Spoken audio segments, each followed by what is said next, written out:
Bwana Yesu asifiwe. Bwana Yesu asifiwe. Tunamshukuru Mungu sana kwa jioni tena ya leo. Niulize kama kuna mtu ambaye anahitaji karatasi kwa ajili ya kuandika maombi yake mahali ulipo. Nyosha mkono wako ili uweze kupewa karatasi ya maombi popote ulipo. Kuna wahudumu ambao watakuhudumia. Nyosha mkono wako kama unahitaji karatasi kwa ajili ya kuandika maombi. Asante. Kuna watu wananyosha mikono kule. Maana baada ya hapa tutaingia kwenye maombi maalum sana. Kwa hiyo nyosha mkono wako.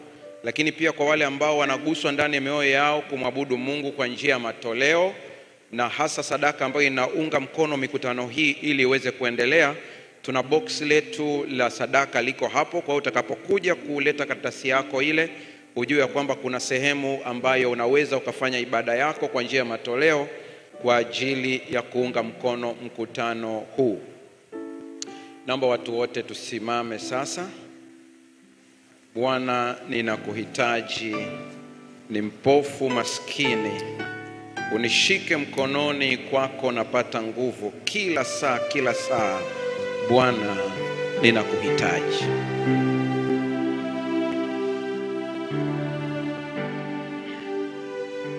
Tutaimba fungu moja peke yake. Mafungu mengine tutakuja kuyamalizia hapo baadaye katika mfumo wetu wa ibada siku ya leo. Kaa katika mudi ya ibada ya kwenda madhabahuni.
Baba yetu Mungu mtakatifu, kila saa tunakuhitaji, kila saa tunakuhitaji. Ninakusihi yeyote ambaye ndani ya moyo wake amedhamiria kukuhitaji katika moyo, akauone uso wako. Mguse kila mmoja sawa sawa na wingi wa fadhili zako. Neema yako inatosha. Kwa jina la Yesu tumeomba na kuamini, amen. Basi kabla ya kuingia katika sehemu ile ya mwisho, unisikilize kwa dakika angalau hizi chache, ukiandaa sadaka yako, ukiandaa na maombi yako. Tunaendelea na safari yetu muhimu ya madhabahu. Kuja katika madhabahu, kumwendea Mungu katika madhabahu yake.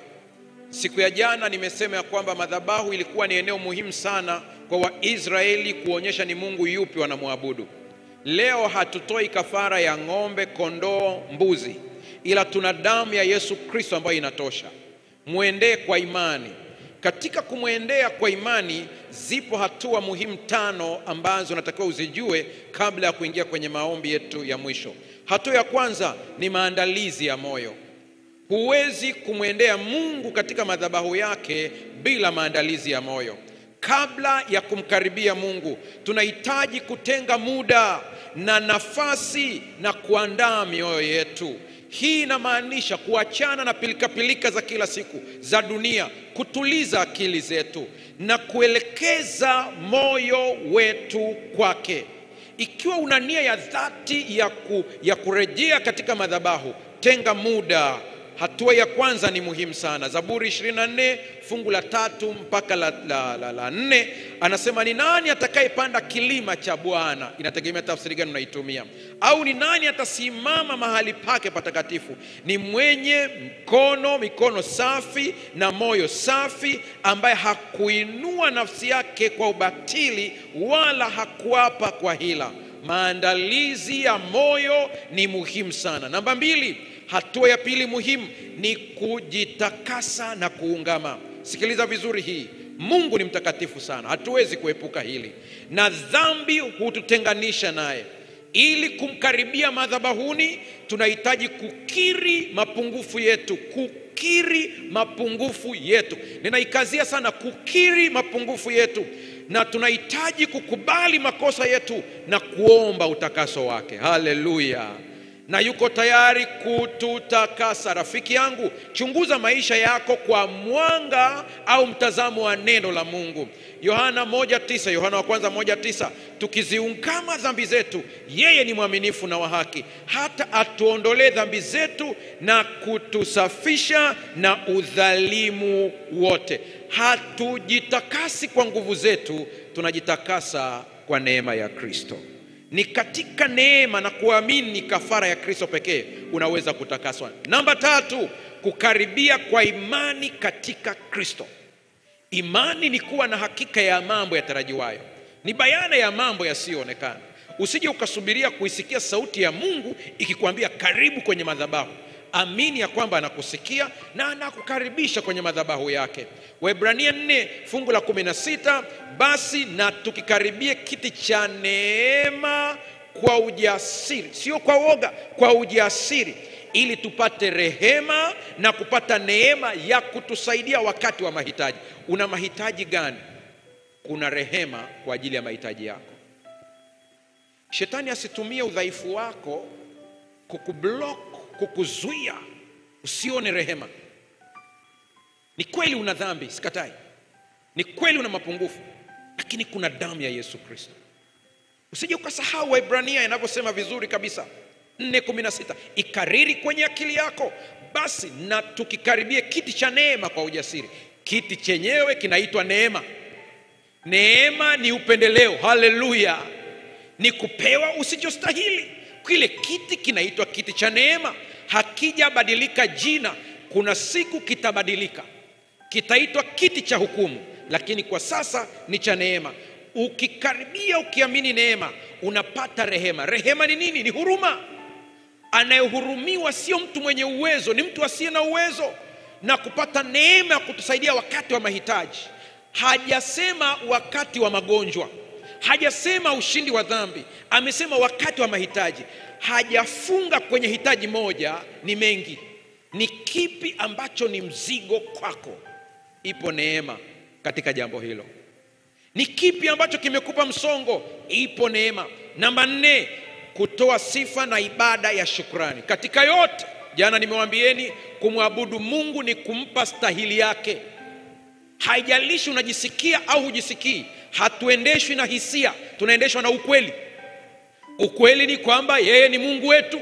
Ukweli ni kwamba yeye ni Baba. Ukweli ni kwamba ametuumba, anastahili kuabudiwa. Haleluya! Hii ni sifa ya kwake. Ingieni malangoni mwake kwa kushukuru. Tunapofika madhabahuni, kwanza tunamtukuza Mungu, tunamwabudu kwa jinsi alivyo, ukuu wake, upendo wake na utakatifu wake. Hatua ya 5 ndio kuwasiliana naye.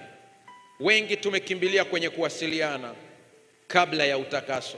Tumekimbilia kwenye kuwasiliana kabla ya imani. Tumekimbilia kwenye kuwasiliana kabla ya kuamini neema yake. Ukishapitia haya yote, wasiliana naye. Na mawasiliano, unaongea, unamsikiliza.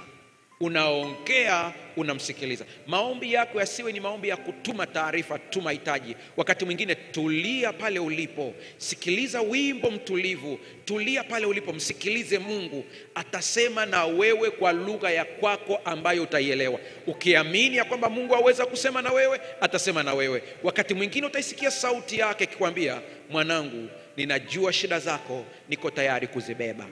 Wakati mwingine utamsikia akisema, sitakutoa sasa katika changamoto yako. Sio kwamba sikusikii, ila nitakupa misuli ya kustahimili. Huyo ndiye Baba tuliye naye.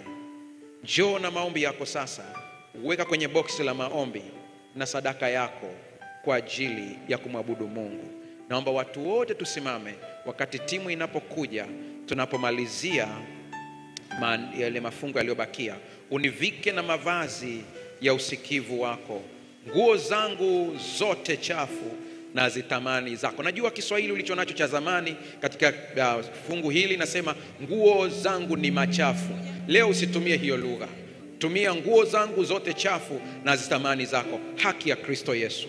Wakati tunapoimba, njoo na maombi yako, weka pale. Nitaomba tu wazee wa kanisa waliopo wa Magomeni watasimama mbele yale maboksi ya maombi tunapoingia kwenye maombi haya, na mwingine atasimama katika lile boksi letu la sadaka ukiwatamkia watu baraka, wale ambao wanaleta sadaka kwa ajili ya kuunga mkono mkutano huu. Twende kwa haraka sana, tusipoteze muda, maana muda si rafiki. Leta maombi yako sasa. Fanya haraka, ukimbie kabisa.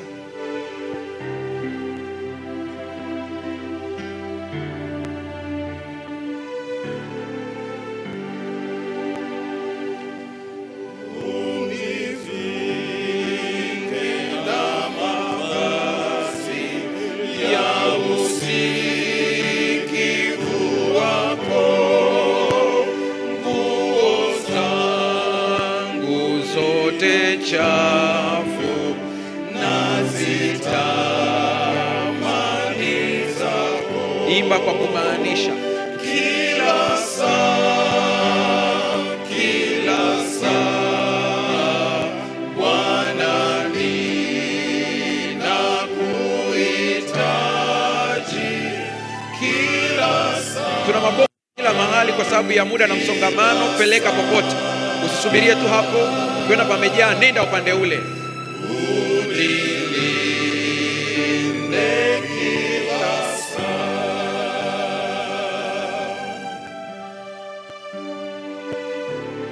Wanaofuatilia online kwa imani, ungana nasi. Wewe ukiniongoza, nitakwenda salama. Nenda nami siku zote. Nenda nami siku zote. Unuru na uzima. Kila saa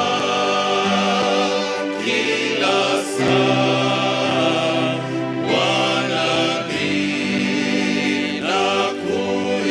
ninakuhitaji. Kila saa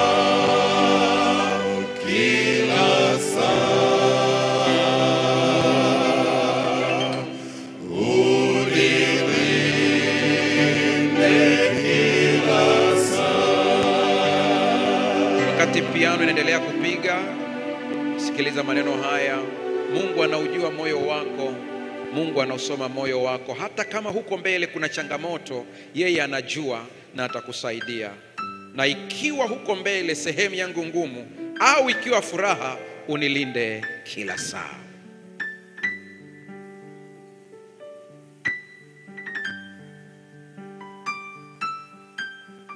Tunakaribia kuomba sasa, kwa hiyo fanya haraka. Kuna boksi la sadaka na boksi la maombi yako tofauti. Kila saa Bwana ninakuhitaji. Kila saa